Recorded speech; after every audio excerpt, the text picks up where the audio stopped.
Саламатсыңарбы балдар. Биз бүгүн иш кагаздарынын бир түрү болгон мүнөздөмө боюнча сөз кылабыз. Бүгүнкү сабагыбыздын темасы мүнөздөмө.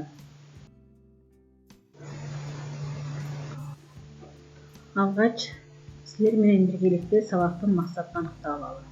Бүгүнкү сабагыбыздын максаты мүнөздөмө боюнча алган билимдерибизди бекемдейбиз, анын түрлөрүн жана мүнөздөмө жазууну үйрөнөбүз. Текст көнүгүүлөр аркылуу сөздүк корубузду байытабыз, ОЗЕКи жана жазуу сабаттуулугубузду өнүктүрөбүз. Мүнөздөмө иш кагазын турмушта туура колдоно билүүгө машыгабыз. Аткарылган иш аракеттердин негизинде өз кесибибизди сүйүүгө, адептүүлүккө жана эмгекчиликке тарбияланабыз. Урматтуу студенттер, эгерде биздин жогоруда койгон максаттарыбыз ишке ашса, анда биз төмөндөгүдөй күтүлүүчү натыйжаларга ээ болобуз. Мүнөздөмө иш кагазы боюнча маалыматтарыбыз кеңейет, мүнөздөмөнүн түрлөрүн билебиз, колдонуучу тилдик каражаттарды айтып бере алабыз жана өз алдыбызча мүнөздөмө жаза алабыз. Балдар, биз мүнөздөмө иш кагазын өтөрдөн мурда төмөндөгү сүрөттөргө көңүл бөлүнүк. Бул жерде 4 мүнөздөгү кыздын сүрөттөрү турат. Кана ушул жерден карайлычы. Биринчи сүрөттөгү кыз кандай мүнөздө болушу мүмкүн? Сүрөттү көрүп, силер кызга кандай мүнөздөмө бере аласыңар? Ал эми экинчи сүрөттөгү кызды жөнүндө кандай мүнөз сапаттар бар деп айта аласыңар? Кана анда 4 сүрөттү карап, адамдардын сырткы көрүнүшүнө карап мүнөздөмө берүүгө болобу? Улар кандай мүнөздө экендигин эмне деп айта алабыз? Ушулар боюнча өзүбүздүн маалыматыбызды береличи. Антемесе биз мүнөздөргө саякат жасап алалы. Ал үчүн Исхак Разаковдун учкул сөздөрүнө баш багалы. Мен эмне иштеп, эмне бүтүрдүм? Ким үчүн эмгек кылдым? Жакшы кызматкер болсоң да өзүңө, жаман кызматкер болсоң да өзүңө. Бирок жаман кызматкер болом десең, зыяның элиңе тиер. Бай жашоого болот, бирок өрнөктүү жашоо кыйын.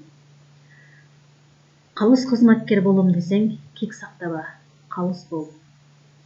Кагылайын туулган жер, бармактайымдан жетим калып, башка эл бөтөн жерде жүрүп, акыры энемди тапкандай өзүмдү таап келдим эле. Колумдан келишинче иштедим. Сенден аянаар менде жан жок эле. Баары ойдогудай болбой калса, кечир мени. Мен сени кайра көрөмбү? Көрсөм, качан көрөм? Мен таза болсом, сен таза болсоң, коом да таза болот. Кане эмесе балдар, ушул жерден биз эмне деп айта алабыз? Исхак Разаковдун ушул учкул сөздөрүнөн силер кандай таасир алдыңар?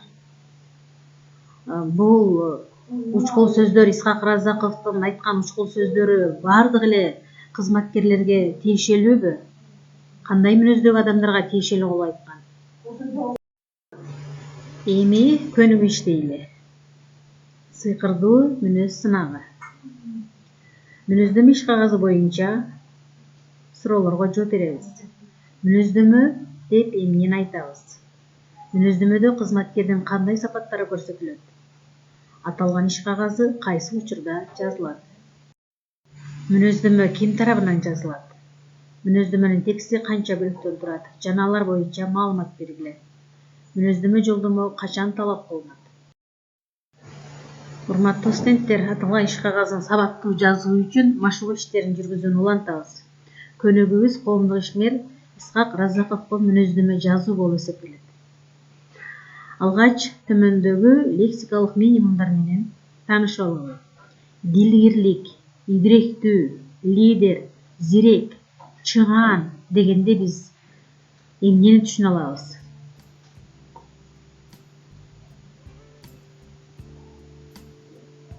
Кана ар бирибиз айталычы өзүбүздүн түшүнгөнүбүздү. Балдар, азыр силер менен биргеликте кыргыз элинин чаан уулу Разаковдун өмүр таржымалуу мүнөз сапаттары, жасаган эмгектери жөнүндөгү видео материалга көз болобуз. Көңүл коюп дыккаттык менен уккула.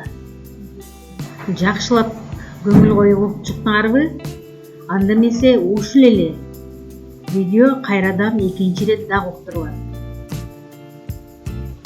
Ал уктурулганга чейин балдар, силер Исхак Разаковго кандай мүнөздөмө бересиңер?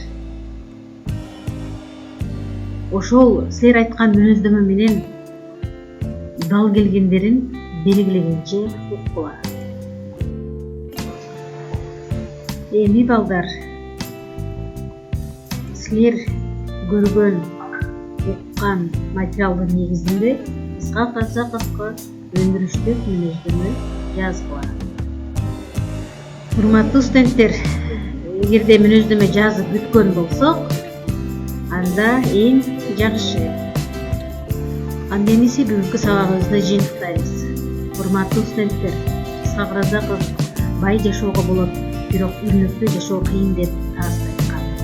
Анткени адам үрнөктүү өмүр жашоого бир гана талбас бийлик, жүрмөн мээнет менен гана жетишпейт.